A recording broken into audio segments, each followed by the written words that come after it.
2023-24 के आम बजट पेश होने में 24 घंटे से भी कम का वक्त बचा हुआ है। पूरे देश के साथ साथ गुजरात को भी बजट से बड़ी उम्मीदें हैं।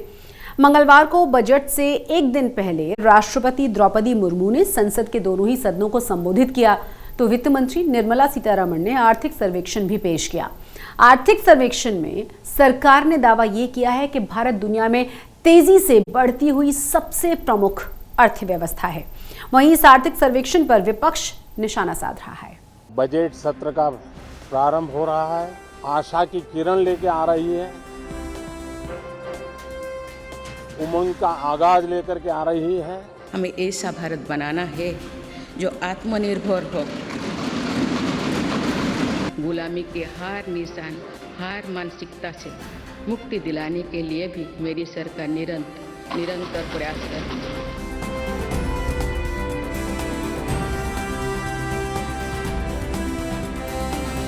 आने वाले दिनों की उम्मीदों का आईना होता है बजट। सरकार विकास की उम्मीद जताती है, जनता बजट से राहत की आस लगाती है। हर किसी को नए हिसाब किताब का इंतजार होता है। देश की अर्थव्यवस्था के लिए बजट का दिन त्योहार सा होता है और इसी त्योहार से ठीक पहले दोनों सदनों की संयुक्त बैठक में राष्ट्रपति ने केंद्र की उपलब्धियों का बखान किया, तमाम बदलावों का जिक्र कर विकास की रफ्तार का भरोसा दिया।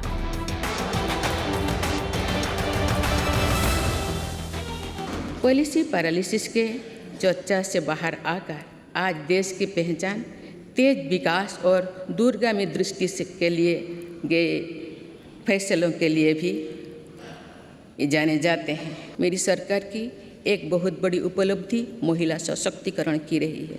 किसानों के सामर्थ्य को बढ़ाने के लिए FPO यानी फार्मर प्रोड्यूसर ऑर्गेनाइजेशंस की स्थापना से लेकर फसलों के MSP में वृद्धि करते हुए मेरी सरकार छोटे किसानों के साथ मजबूती से खड़ी है। सदन की शुरुआत से पहले प्रधानमंत्री नरेंद्र मोदी ने अच्छे सत्र की उम्मीद जताई। विपक्ष को तकरार की जगह तकरीर की अहमियत समझाई। ये बजट सत्र में भी तकरार भी रहेगी, लेकिन तकरीर भी तो होनी चाहिए। और मुझे विश्वास है कि हमारे विपक्ष के सभी साथी बड़ी तैयारी के साथ बहुत बारीकी से अध्ययन करके सदन में अपनी बात रखेंगे। लेकिन विपक्षी दलों के रुख से लग रहा है कि संसद का बजट सत्र भी हंगामेदार होगा। तमाम मुद्दों को लेकर सरकार पर हमला जोरदार होगा। बजट पेश होने से पहले विपक्ष के तेवर कड़े हैं। सरकार पर वार के लिए विपक्षी नेता तैयार खड़े हैं। चारों तरफ जिधर अब जाओ सरकार की नाकामियां चारों तरफ दर्शाते हैं। ये सरकार बोलते तो बहुत कुछ है, करते कुछ नहीं। ये कथनी की सरकार, करनी की सरकार नहीं। मेरी सरकार की पहल नहीं। राष्ट्रपति का ये पहला अभिभाषण था, लेकिन आधा विपक्ष संसद में था, आधा संसद से बाहर। कांग्रेस के कई नेताओं की फ्लाइट लेट हो गई थी और तेलंगाना की BRS जैसे दलों ने राष्ट्रपति के अभिभाषण का बहिष्कार कर रखा था। हालांकि शिवसेना जैसे दलों के सांसद सदन में थे, लेकिन हमले के लिए तैयार थे। आप सारे लोग जानते हैं कि राष्ट्रपति के अभिभाषण में महामहिम राष्ट्रपति जी के द्वारा लिखा गया एक भी शब्द नहीं होता। ये सरकार के लिखी गई घोषणाएं होती हैं, सरकार के लिखी हुई योजनाएं, उनके झूठे दावे, उनके झूठे वादे होते हैं। कल जब हम लोगों ने कहा कि इन विषयों के ऊपर चर्चा कराइए, सरकार ने कोई जवाब नहीं दिया। डेमोक्रेसी के अंदर, लोकतंत्र के अंदर और क्या तरीका है? हर एक कॉइन को दो साइड जैसे होते हैं ना, तो दूसरी साइड नहीं बताए। कश्मीर में क्या हो रहा है, बेरोजगारी का क्या हुआ, BSNL का क्या हुआ, मुंबई की बंदरगाह का क्या हुआ, अदानी का अभी जो निकला स्कैंडल उसका क्या हुआ। तो इकोनॉमी भी डॉलरम में है। और ये जो सारी चीजें जो PSU बेच दिए लोगों को, बेरोजगारी में हालत और कानून ऐसे बनाए, हर चीज टेम्पररी है अभी, तो ये भी टेम्पररी है भाषण। विपक्ष को राष्ट्रपति के अभिभाषण में चुनावी भाषण की झलक भी नजर आई, जिस पर दोनों ओर से बयानों वाली छिड़ी लड़ाई।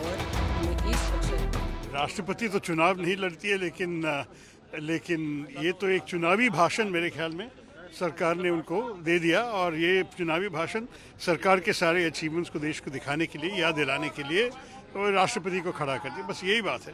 राष्ट्रपति जी को हम बहुत इज्जत करते हैं, सम्मान करते हैं, लेकिन ये तो सरकार के भाषण।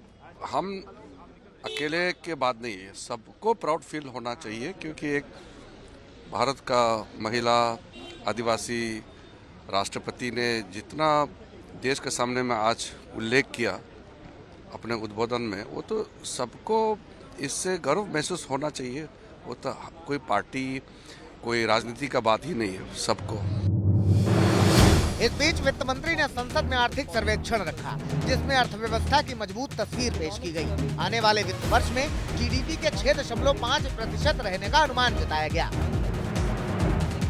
सबसे पहले तो इसी बात से गर्व की इतनी अनुभूति होती है कि समाज के एक ऐसे वर्ग से अपने संघर्ष, अपनी काबिलियत पे पहुंची हुई महिला देश के सर्वोच्च पद पर विराजमान होकर जिस तरीके से दोनों सदनों को उन्होंने संबोधित किया, वो तस्वीर अपने में बहुत खूबसूरत थी। और जिस तरीके से उन्होंने पॉइंटर्स जो हाईलाइट किए, जहाँ हम लोग महिला सशक्तिकरण की हम लोग यकीनन बातें करते हैं, बट उन्होंने तमाम उन विषयों को चिन्हित करके उन्होंने अंकित करने का काम किया।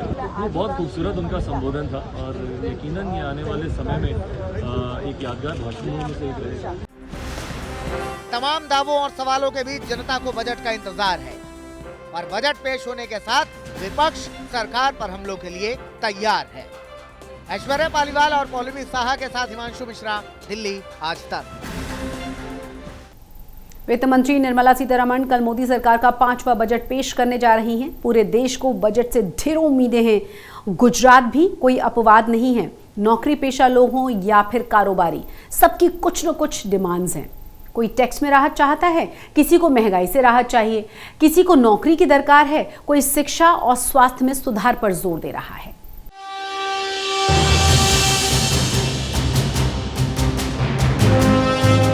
ये हमारे सामने युग निर्माण का अवसर है और हमें इस अवसर के लिए 100% सामर्थ्य के साथ हार क्यों कार्य करना है।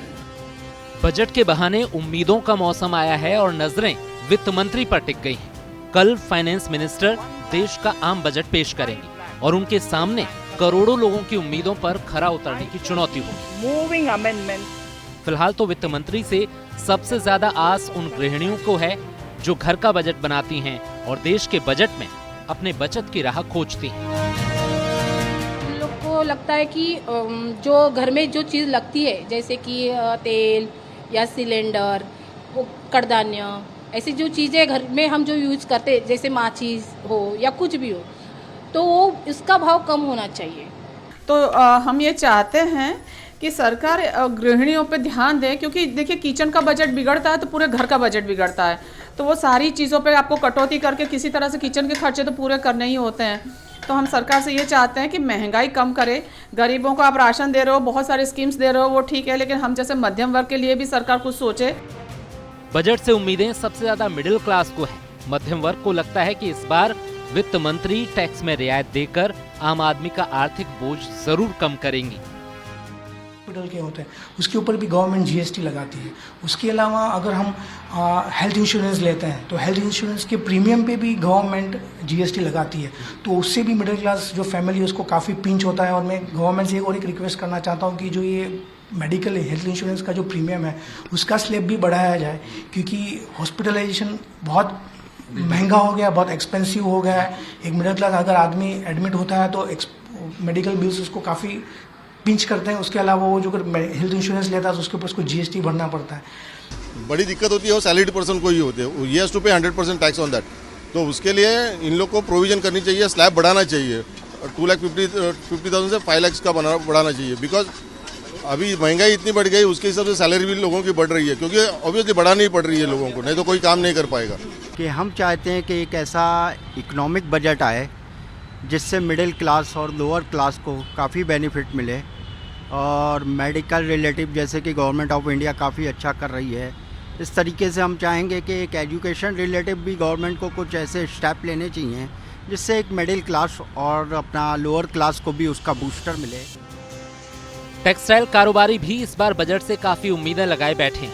वित्त मंत्री से कहने के लिए उनके पास ढेरों बातें हैं और वो चाहते हैं कि फाइनेंस मिनिस्टर उस पर गौर फरमाएं।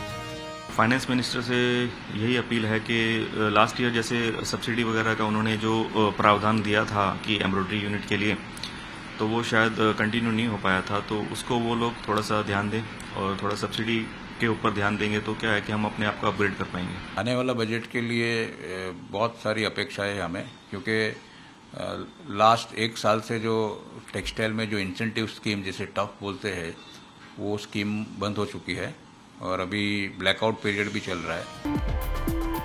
हिंदुस्तान का बजट आसान नहीं होता। इस बजट से ना सबको खुश किया जा सकता है और ना ही सबको संतुष्ट, लेकिन निर्मला सीतारमण अपनी बारीक समझ और सूझबूझ के लिए जानी जाती हैं और बजट से सबको साधना उन्हें बखूबी आता है। तो उम्मीद यही कि इस बार वित्त मंत्री के पिटारे से सभी के लिए कुछ न कुछ निकलेगा और ये बजट सभी की उम्मीदों पर 100% खरा उतरेगा। Bureau report, good news today. Rajkot engineering association भी बजट से खास उम्मीद लगाए बैठा है। क्या है उनकी सरकार से मांग, सुनिए जरा। आगामी केंद्रीय बजट निर्मला सीतारमण जी पेश करने जा रही है। इसमें राजकोट इंजीनियरिंग एसोसिएशन को बहुत सारी उम्मीदें हैं। एक तो पहले आपकी कंपनी इनकम टैक्स देती है, इसके बाद जब प्रॉफिट आप डिस्ट्रीब्यूट करते हो शेयर होल्डर को डिविडेंड स्वरूप, तो उसको भी इनकम गिनी जाती है और उसके ऊपर दोबारा टैक्स लिया जाता है, जिसका भी स्लैब 10%, 20% या 30% है। यानी कि कुल मिला के 57% इनकम टैक्स लग जाता है, जो कि बहुत ही ज़्यादा है। तो कंपनी को इस बारे में राहत देनी चाहिए। अगर राहत दी जाती है तो शेयर मार्केट को भी बूस्ट मिलेगा, क्योंकि कंपनियां डिविडेंड डिस्ट्रीब्यूट ठीक से कर पाएंगी और उसके ऊपर डबल टैक्स नहीं लगने से शेयर होल्डर को भी बेनिफिट मिल सकता है। कास्टिंग एक्सपोर्ट पे जो 1% एक्सपोर्ट ड्यूटी लगाई हुई है, जैसे ज़्यादातर एक्सपोर्ट पे ड्यूटी होनी नहीं चाहिए, क्योंकि एक्सपोर्ट पे ड्यूटी लगाएंगे तो एक्सपोर्ट कम रहेगा। तो इस बार जो तत्कालीन रूप से एक जो कास्टिंग एक्सपोर्ट पे ड्यूटी लगाई है उसको दूर किया जाए। दूसरा है कि रोड टैप जो गवर्नमेंट का बेनिफिट रहता है वो पहले 4%, 5% वो कास्टिंग, फोर्जिंग, डीजल इंजन वो सभी में था, वो घटा के पहले 0 कर दिया था, फिर अभी फ़िलहाल 1% किया है। उतना जितना बूस्ट मिलना चाहिए जो एमएसएमई यूनिट को वो नहीं मिल रहा है। गवर्नमेंट को ज़्यादातर कास्टिंग को, फोर्जिंग का सभी पार्ट्स को एक्सपोर्ट करना है, तो फिर से वो 4%, 5% कर देते हैं तो एमएसएमई यूनिट ज़्यादा है, उसको भी बेनिफिट मिलेगा और बूस्ट मिलेगा। भारत में जीडीपी की दर दुनिया में यूं ही सबसे आगे नहीं चल रही। जब पूरी दुनिया की बड़ी आईटी कंपनियां घटते मुनाफे का हवाला देकर छटनी में लगी हुई हैं, ऐसे समय में अहमदाबाद से एक अच्छी खबर आई है। इस कंपनी ने अपने कर्मचारियों को लाखों की महंगी कार गिफ्ट देकर सम्मानित किया है।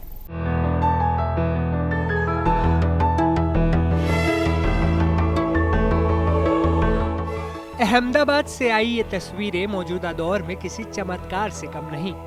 जब बड़ी बड़ी आईटी कंपनियां अपने यहाँ बड़े पैमाने पर छटनी कर रही हैं, वहीं अहमदाबाद में एक कंपनी ने अपने कर्मचारियों को महंगी गिफ्ट देकर सुर्खियां बटोर ली।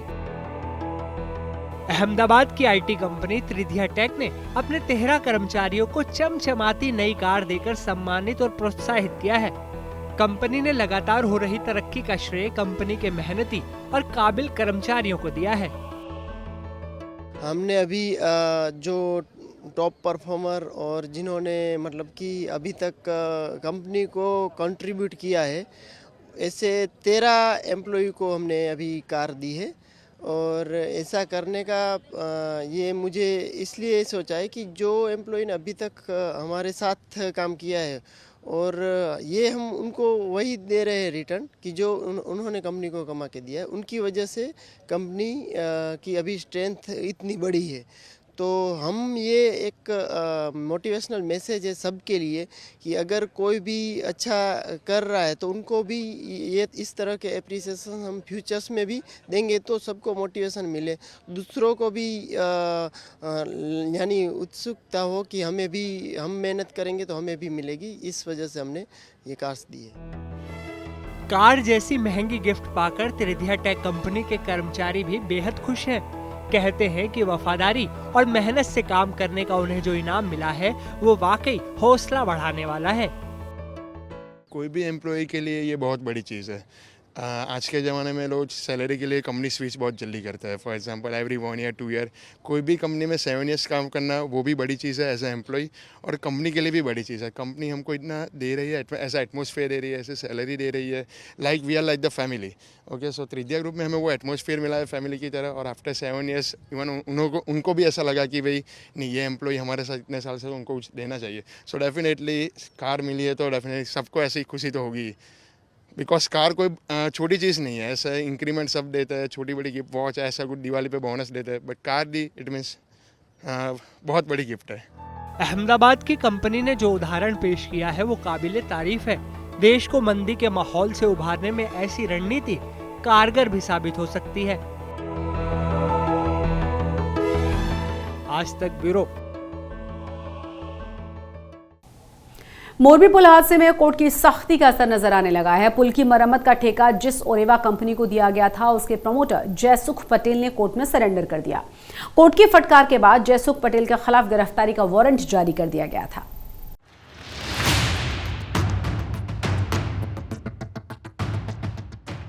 मोरबी पुल हादसे के मुख्य आरोपी जयसुख पटेल घुटनों पर आ गए हैं।